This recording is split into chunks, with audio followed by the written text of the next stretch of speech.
Kalau kamu dengar peta-peta dan suaranya makin dekat, jangan pernah noleh. Oke?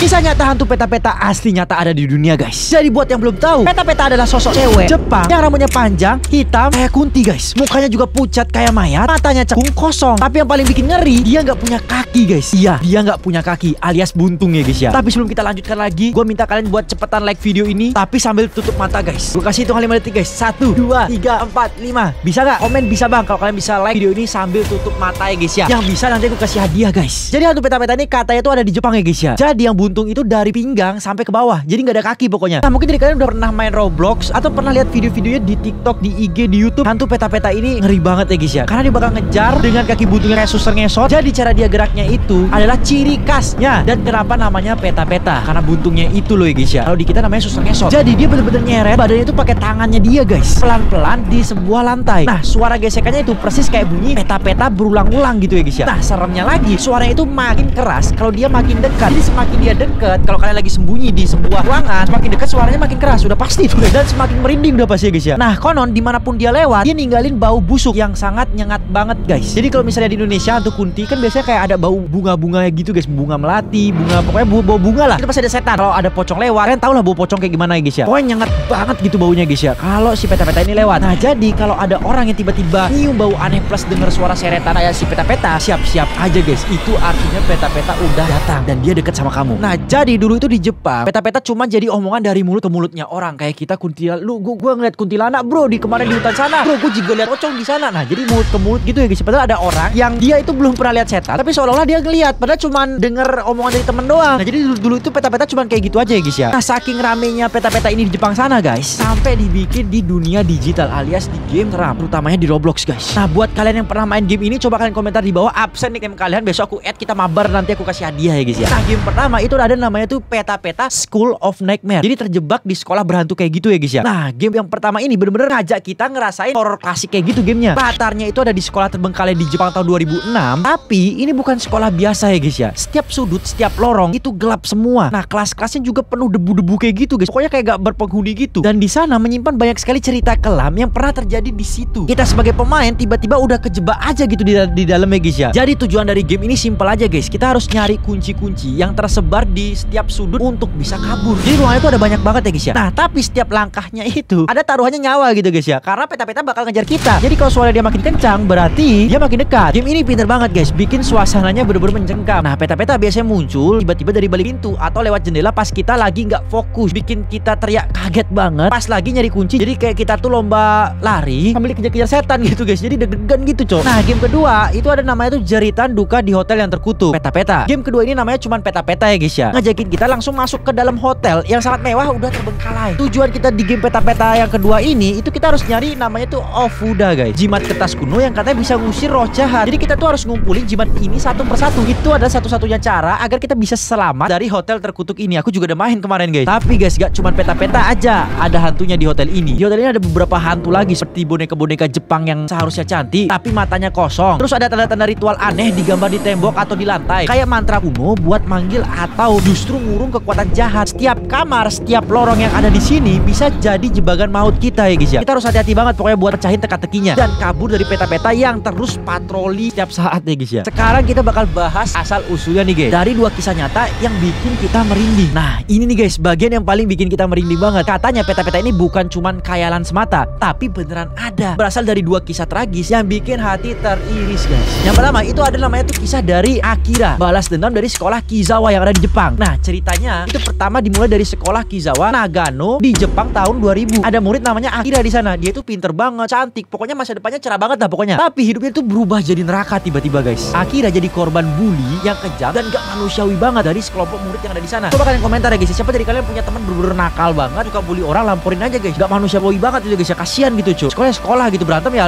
udah sana lu di jalanan gitu ya, guys ya. Nah, kita lanjut lagi nih, guys. Bully ini bukan cuma ejekan aja, tapi udah fisik, mental, sampai dia dijauhin teman temen-temennya gitu ya guys ya. Padahal cewek cantik gitu coy. Bilang aja lu iri, Akira ini cantik gitu. Jadi Akira ini langsung merasa takut banget dan ngerasa sendirian guys di sana. Dia nggak berani cerita ke siapa-siapa, takut dibalas lebih parah lagi. Jadi dia cuma diem gitu aja guys ya. Puncaknya itu pada suatu malam yang dingin, Akira diseret ke gudang terbengkalai yang ada di sekolah. Di sana itu gelap banget. Dia disikat di sana guys. Yang paling bikin shock, kakinya dipotong. Nah 2 minggu setelah kejadian itu, Akira berhasil ditemukan sama orang guys. Pelakunya ditangkap dan dihukum. Kepala sekolahnya juga dipecah. Tapi keadilan di dunia ini nggak bisa nenangin arwahnya Akira, udah pasti ya guys ya. Setelah itu sekolah Kizawa jadi tempat berhantu. Bau busuk kayak mayat-mayat mulai kecium di sana guys. Kadang air keran yang ngeluarin cairan merah yang kental kayak darah gitu ya guys ya. Dan yang paling bikin ketakutan, suara peta-peta itu sering banget kedengeran di malam hari guys. Di lorong-lorong yang kosong yang ada di sekolah itu. Ada juga yang lihat bayangan cewek tanpa kaki, kayak suster ngesot tadi tak jelasin di awal-awal. Nah siswa sama guru itu juga pada takut guys. Pada akhirnya sekolah ditutup secara permanen pada tahun 2002 guys. Guys, dari tadi gue kayak ngerasa ada sesuatu yang mantau gua guys. Kan ada yang lihat gak guys? Coba kalian komen di bawah ya guys ya.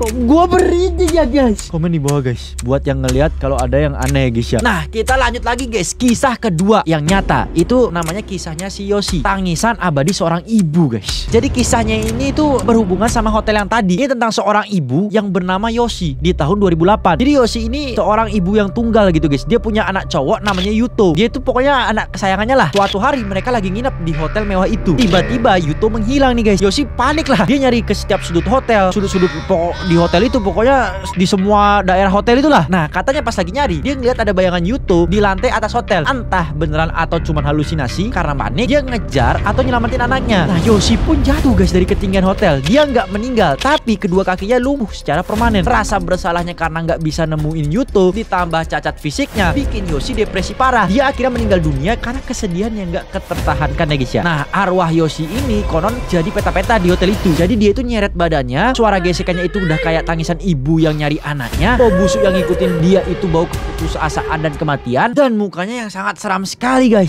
Jadi kalau mungkin kalian masih bingung dari cerita ini, kenapa ada 2 peta-peta gitu ya guys ya, sebenarnya sama kayak kita guys. Mungkin dari kalian banyak dengar kisah pocong kan. Ada pocong ini, pocong merah, pocong hitam, pocong putih. Nah di sini sama. Jadi hantunya itu nggak cuma satu gitu ya guys ya, yang kakinya buntung dan jadi peta-peta. Jadi ada banyak. Jadi kan di kita juga ada kuntilanak merah, kuntilanak biasa, dan kuntilanak itu adalah hantu yang hamil gitu ya guys ya, terus meninggal. Kalau peta-peta yaitu hantu di Jepang yang kakinya hilang. Jadi inilah peta-peta cerita dari 2 kisah yang berbeda ya gitu ya guys ya. Nah kita lanjut lagi guys. Jadi peta-peta dalam budaya Jepang lebih dari sekedar horor katanya guys ya. Jadi kisah peta-peta baik versi Akira atau Yoshi ngasih lihat kita gimana dalam legenda urban di Jepang sana, hantu di Jepang itu punya cerita juga, ada alasannya juga, dan seringkali mempunyai pesan moral yang sangat serem. Kayak tadi dibully, terus juga Yuto-nya juga jatuh, terus ngehantuin hotelnya. Sama lah kayak kita di Indonesia gitu ya guys ya. Nah kita lanjut lagi nih guys ya. Jadi peta-peta itu termasuk Onryo. Jadi dia ini jenis hantu paling nakutin di Jepang. Kalau di Indonesia apa guys? Menurut kalian di Indonesia hantu paling nyeremin apa ya? Kalau gua kuyang enggak, pocong kagak, istri guys. Hantu paling nyakut itu istri, cowok pacar sendiri guys. Kalian apa komen di bawah ya guys ya. Nah kita lanjut lagi ke Onryo itu ya guys ya. Jadi dia ini adalah roh pendendam yang mati secara tragis atau nggak adil kayak mereka berdua tadi. Terus kemarahannya itu kuat banget sampai bisa nembus batas dunia dan jadilah hantu. Mereka balik buat ngehantuin atau nyakitin orang yang bertanggung jawab, yang udah nyakitin dia gitu guys. Jadi kayak balas dendam gitulah. Kayak si Akira dan Yoshi, mereka punya alasan kuat buat jadi Onryo guys, atau setan gitu ya guys ya. Nah lanjut lagi guys, kita bahas peta-peta. Ini sebenarnya punya kemiripan sama hantu-hantu Jepang yang lainnya, tapi dia juga punya ciri khas seperti teke-teke, sama-sama tanpa kaki. Tapi teke-teke gerakannya super cepat, pakai sikunya dia gitu guys, bunyinya teke-teke, dan sering bawa sabit buat nyerang. Nah kalau peta-peta itu lebih lambat, fokusnya di suasana horor dan baunya yang menyengat gitu guys ya. Lebih serem teke-teke sebenarnya guys. Next video kalian setuju gak aku bakal bahas asal usul mula teke-teke? Komen di kolom komentar ya guys ya. Terus ada juga hantu namanya Kuchisake Onna, wanita yang mulutnya tuh sobek kayak gini guys. Dia juga merupakan korban kekerasan fisik, tapi fokusnya di wajah dan cara dia ngomong buat nakutin. Yang terakhir ada namanya itu Sadako yang mirip, dan Kayako. Mereka sama-sama Onryo, cewek berambut panjang yang meninggal tragis dan nyebarin kutukan. Peta-peta punya tema penderitaan yang sama, tapi ciri fisiknya yang tanpa kaki bedanya peta-peta itu guys, dan suara gesekannya yang bikin dia unik. Nah sekarang pertanyaan nih guys, kenapa peta-peta itu menghantui pikiran kita sampai sekarang? Bahkan aku sampai bahas sekarang guys. Jadi ketika aku mengetahui adanya ketidakadilan yang belum tuntas dari meninggalan orang-orang ini, jadi sampai kebayang-bayang, sampai aku pengen bahas biar kalian tahu ceritanya gitu guys ya. Jadi dari kisah Akira ya, itu nyorot ketakutan kita peta karena bullying, terus duka yang menghancurkan dari kisahnya Yoshi, terus tempat yang terkutuk seperti tadi hotel sama sekolah berhantu tadi, terus suasananya gitu guys yang di Jepang. Jadi guys, ini cuma peringatan aja dari orang-orang sana. Kalau kamu di suatu saat kamu lagi di tempat sepi dan gelap, terus tiba-tiba dengar suara gesekan aneh atau nyium bau busuk misterius tanpa sumber yang sangat jelas, ingat peta-peta ini guys. Bener,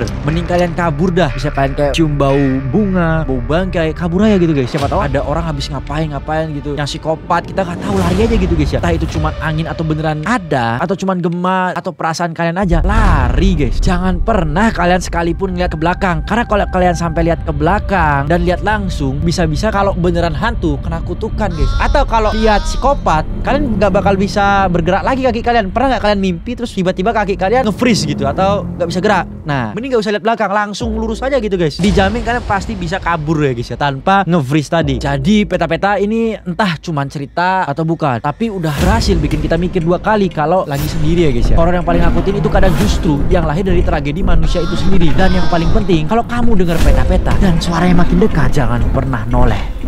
Oke? Terima kasih Sultanku, Kapus Diamond banyak kali pengikutnya.